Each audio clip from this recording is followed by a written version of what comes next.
नमस्कार दोस्तों, स्वागत है आपका हमारे चैनल कहानियों की दुनिया में। तो हमारी आज की कहानी है विलियम शेक्सपियर द्वारा लिखित जूलियस सीजर। तो चलिए शुरू करते हैं। 15 फरवरी का दिन। रोमन परंपरा के अनुसार इस शुभ दिन लुपरकल नामक त्योहार मनाया जाता था। यह त्योहार रोम के विकास और समृद्धि का प्रतीक था। इसी दिन महान शासक जूलियस सीजर पापी और विजय प्राप्त करके रोम आने वाला था। त्योहार की खुशी और जूलियस सीजर की विजय ने रोम के लोगों को उल्लसित कर दिया था। वे उसका भव्य स्वागत करना चाहते थे, इसलिए काम धंधे बंद कर वे नगर के मुख्य प्रवेश मार्ग पर एकत्र होने लगे। कुछ ही पल में वहां लोगों का विशाल समूह दिखाई देने लगा। परंतु कुछ लोग ऐसे भी थे जो सीजर की इस विजय से अप्रसन्न थे। फ्लेवियल और मार्लस, ये दोनों रोम के प्रतिनिधि थे और सीजर से घृणा करते थे।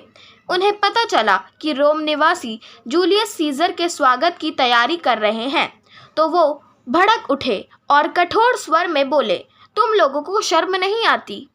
कल तक तुम वीर पापी को देखने और उसके स्वागत की तैयारी करते थे, परंतु उसके पराजित होते ही तुम्हारा प्यार और वफादारी भी बदल गई।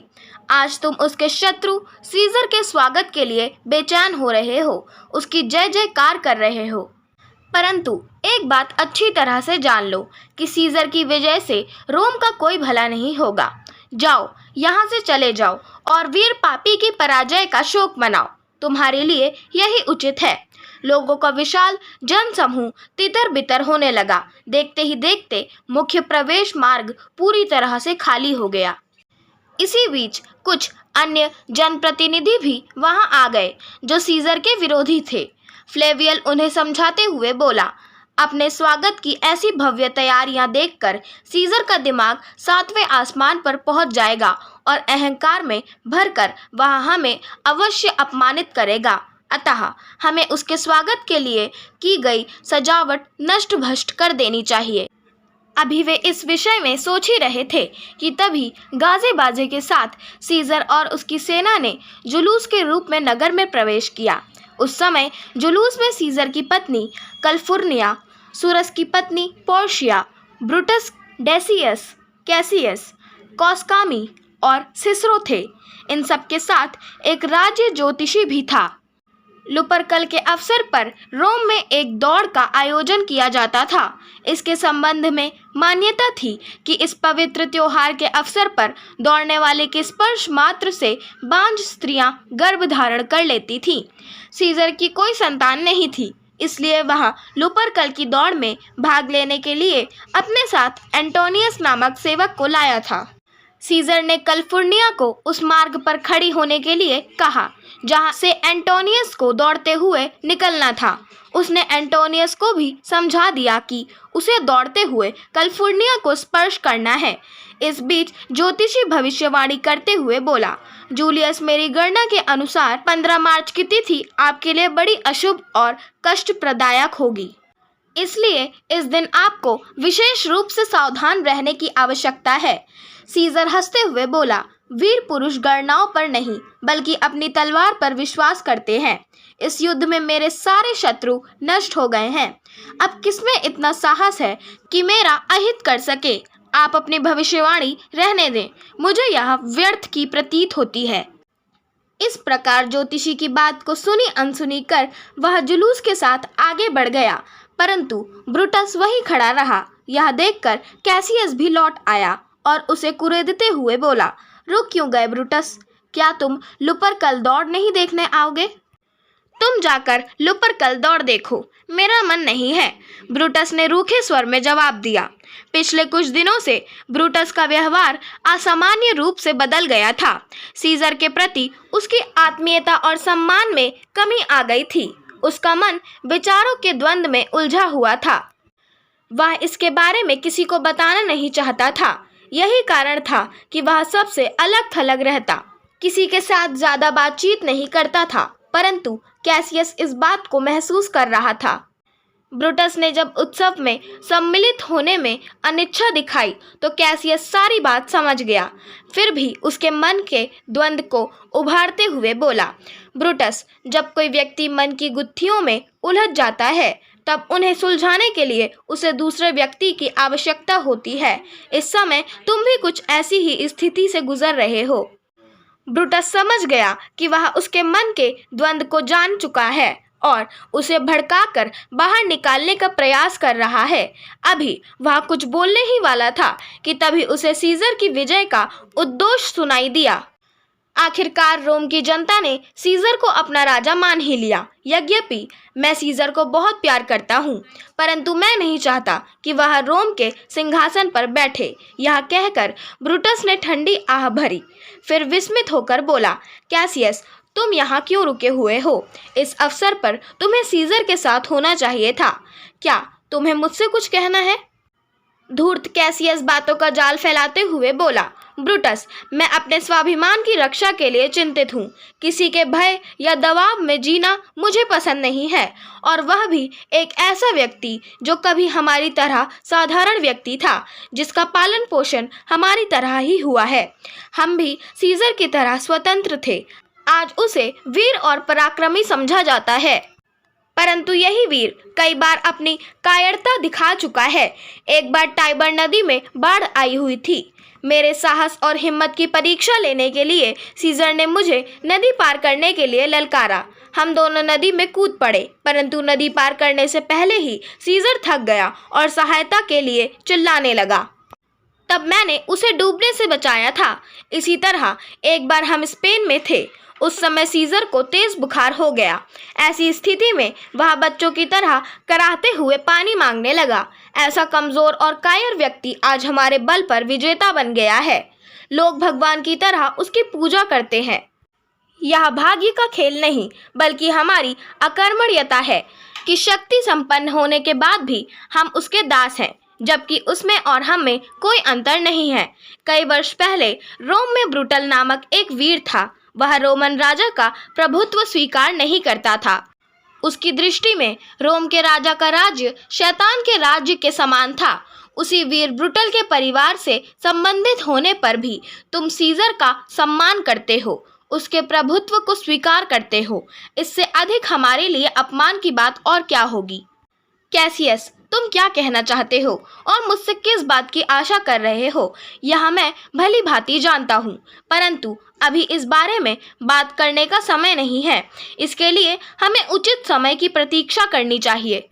परंतु मैं इतना अवश्य कहूँगा कि इस समय जैसी स्थिति है, उसके अंतर्गत रोम में रहने की अपेक्षा किसी दूरस्थ गांव में रहना अधिक शांति और सुकून भरा है। ब्रूटस ने थोड़ा उत्तेजित होकर प्रत्युत्तर दिया।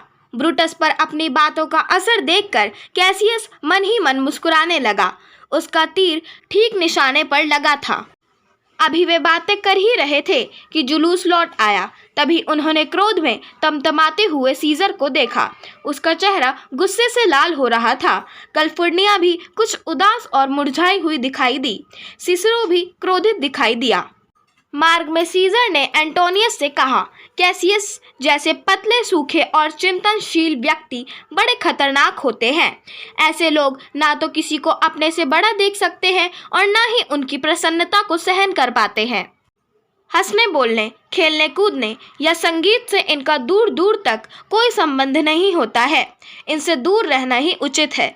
इसलिए तुम मेरे आसपास हष्ट पुष्ट और प्रसन्न रहने वाले सेवक नियुक्त कर दो। एंटोनियस ने ऐसा ही किया। सीजर का जुलूस आगे बढ़ गया। क्योंकि कैसियस और ब्रूटस उत्सव में सम्मिलित नहीं हुए थे, इसलिए उन्होंने कास्का से सारी बात बताने के लिए कहा। कास्का बोला, उत्सव में एंटोनियस ने सीजर को 3 बार मुकुट भेंट किया, लेकिन तीनों बार सीजर ने उसे ससम्मान लौटा दिया। इससे रोम की जनता प्रसन्न हो गई। लोग तालियां बजाने लगे, टोपियां उछालने लगे। तभी अधिक भीड़ के कारण सीजर का दम घुटने लगा। उसके मुंह से झाग निकलने लगा और वह मूर्छित होकर वहीं लुढ़क गया। परंतु गिरने से पूर्व उसने अपना अंगरखा उतार दिया था और जनता से कहा कि यदि वह चाहे तो उसका सिर काट सकती है। उसकी इस बात ने उपस्थित लोगों को मोहित सा कर दिया। वहीं दूसरी ओर उसने फ्लेवियल और मार्लस को सेवा से हटा दिया, क्योंकि उन्होंने उसकी मूर्तियों की सजावट नष्ट करने का अपराध किया था। ब्रूटस को पता था कि सीजर हिस्टीरिया का मरीज है, इसलिए उसने कुछ प्रत्युत्तर नहीं दिया। लेकिन कैसियस व्यंग्यपूर्ण शब्दों में बोला, सीजर की अपेक्षा गिरने का रोग हम लोगों में अधिक है। कैसियस जानता था कि ब्रूटस सीधा और सज्जन व्यक्ति है, उसे आसानी से अपने जाल में फंसाया जा सकता है, लेकिन उसे इस बात का डर भी था कि सीजर का सबसे बड़ा विश्वास पात्र और घनिष्ठ होने के कारण ब्रूटस उसके प्रति ईमानदार है। क्योंकि सीजर को भी कैसियस पसंद नहीं था, इसलिए वह भी उससे घृणा करता था। किंतु उसने सोच लिया था कि उसे किस प्रकार ब्रूटस को अपने पक्ष में करना है, लेकिन इससे पहले कॉस्का को अपने पक्ष में करना आवश्यक था। इसके लिए उसने एक योजना बनाई और कॉस्का को अगले दिन अपने घर पर रात्रि भोज के लिए आमंत्रित किया। कॉस्का आमंत्रण स्वीकार कर वहां चला गया। अगले दिन कॉस्का निर्धारित समय पर कैसियस के घर पहुंचा। कैसियस उसे अपने वाटक जाल में फंसाते हुए बोला, हम शक्ति संपन्न होने के बाद भी एक ऐसे व्यक्ति के दास हैं जो न केवल कायर है बल्कि बुद्धिहीन और अभिमानी भी है। ऐसे व्यक्ति की दासता हमारे गौरव और सम्मान पर कलंक है। इससे अधिक हमारे लिए अपमान की बात और क्या होगी। लेकिन यदि हम मिल जाएं तो इस कलंक से हमेशा के लिए छुटकारा पाया जा सकता है। उसने ये बातें कुछ इस प्रकार से कही थी कि कॉस्का उत्तेजित हो उठा। वह क्रोधित होकर बोला, कैसियस, तुम सीजर के विरुद्ध जो भी कदम उठाओगे उसमें मैं सदा तुम्हारा साथ दूंगा। मैं प्रतिज्ञा करता हूँ कि उस अत्याचारी का अंत करके ही दम लूंगा। इस प्रकार बातों ही बातों में उसने सीजर के सबसे विश्वास पात्र व्यक्ति को अपने पक्ष में कर लिया। इस विजय से उसकी आंखें प्रसन्नता से भर उठी। इसके बाद कैसियस ने अपनी धूर्ततापूर्ण बातों से कुछ और लोगों को भी अपनी ओर कर लिया। ये सभी सीजर के विश्वास पात्र थे। इसी तरह उसने अनेक तर्क देकर ब्रूटस को भी अपनी सहायता के लिए मना लिया। जिस दिन रोम के सिंहासन पर सीजर का राज्याभिषेक था, उससे एक रात पूर्व कैसियस कॉस्का और अन्य सहयोगियों के साथ ब्रूटस के घर पहुंचा। वहां उसने सीजर और एंटोनियस की हत्या का प्रस्ताव रखा। सभी ने प्रस्ताव का स्वागत किया, परंतु ब्रूटस असहमति व्यक्त करते हुए बोला, यदि सीजर की इस प्रकार सीधे ढंग से हत्या कर दी जाए तो वह मरकर रोम में भगवान का स्थान प्राप्त कर लेगा। रोम की जनता उसकी हत्या का प्रतिशोध लेने के लिए उठ खड़ी होगी। अतः हमें यह काम सोच समझ कर करना होगा जिससे उसकी हत्या राष्ट्रहित में लगे। ब्रूटस की बात में दम था। सभी उसकी बुद्धिमत्ता के कायल हो गए, इसलिए पुनः सारी योजना बनाई जाने लगी। अंततः सब कुछ निर्धारित हो गया। इधर सीजर की हत्या का षड्यंत्र रचा जा रहा था, उधर कैलिफोर्निया को स्वप्न में इस घटना का आभास हो गया था। प्रातः उसने सीजर को स्वप्न के बारे में बताया और बाहर न जाने की प्रार्थना की। वह 15 मार्च का दिन था। ज्योतिषी ने भी सीजर को इस दिन सावधान रहने की चेतावनी दी थी, परंतु अहंकार में भरा सीजर उसी दिन राजधानी में जाने के लिए उत्सुक था। अतः वह कैलिफोर्निया से बोला, इस प्रकार का व्यवहार कायरो को शोभा देता है, महान जूलियस सीजर को नहीं। यदि आज मेरी मृत्यु निश्चित है तो वह घर बैठे भी आ सकती है, परंतु मैं कायरो की भांति घर में बैठने की बजाय बाहर खतरों का सामना करना पसंद करूंगा। कैलिफोर्निया ने उसके पैर पकड़ लिए और रोते हुए बोली, आप चाहे जितने भी तर्क दें, किंतु मैं आपको कहीं नहीं जाने दूंगी। रात के स्वप्न ने मेरा चैन छीन लिया है। मेरा मन भयभीत हो रहा है। आप एंटोनियस को वहां भेज दें। वह सीनेट के सदस्यों को कह देगा कि तबीयत खराब होने के कारण आज आप सीनेट में नहीं आ सके। सीजर ने आधे अधूरे मन से कैलिफोर्निया की बात मान ली। तभी उसे ले जाने के लिए डेसियस आ पहुंचा। सीजर ने डेसियस से कहा, तुम सीनेट की सदस्यों को सूचित कर दो कि आज मैं राजधानी में नहीं आऊंगा। निर्धारित कार्यक्रम में अचानक परिवर्तन देख डेसियस आश्चर्यचकित रह गया। उसने इस प्रकार घुमा फिराकर पूछा कि सीजर ने विवश होकर उसे सब कुछ बता दिया। तब डेसियस प्रसन्न होकर बोला, यह तो बड़ा ही शुभ स्वप्न है। इसका अर्थ है कि आज से रोम में नवीन रक्त का संचार होगा, लोगों को नवजीवन प्राप्त होगा। आप इसका गलत अर्थ ना लगाएं और प्रसन्न होकर सीनेट में चलें।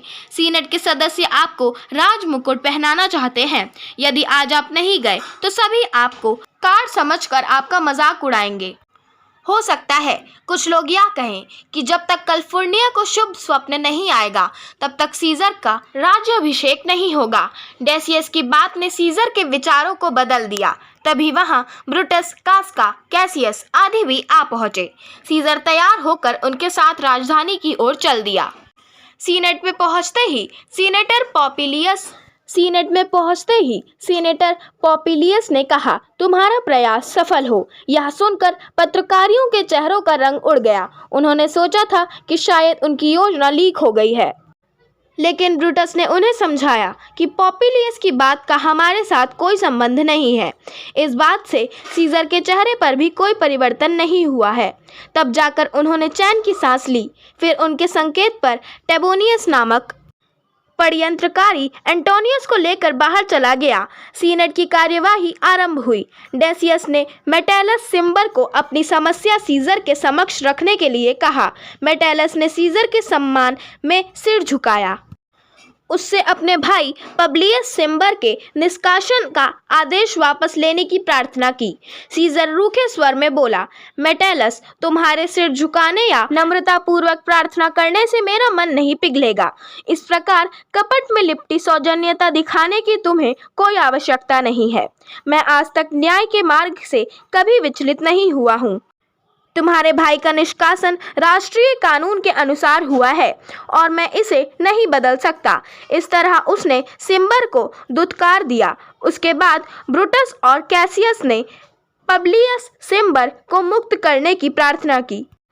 सीजर उनकी प्रार्थना अस्वीकार करते हुए बोला, मैं ना तो व्यर्थ में किसी को दंडित करता हूँ और ना ही बिना किसी ठोस कारण के अपना निर्णय बदलता हूँ। इसलिए तुम निर्णय बदलने की उम्मीद छोड़ दो। पब्लियस के निष्कासन पर मैं पूरी तरह अटल हूँ। डेसियस और सिन्ना ने भी दया की अपील की, लेकिन सीजर ने उन्हें डांट दिया। मैंने ब्रूटस की प्रार्थना को भी अस्वीकार कर दिया है। इसके बाद कुछ नहीं बचता। सीजर का व्यवहार देखकर कास्का गुस्से में भरकर बोला, ठीक है, अब हमारे हाथ ही हमारी बात को पूरा करेंगे।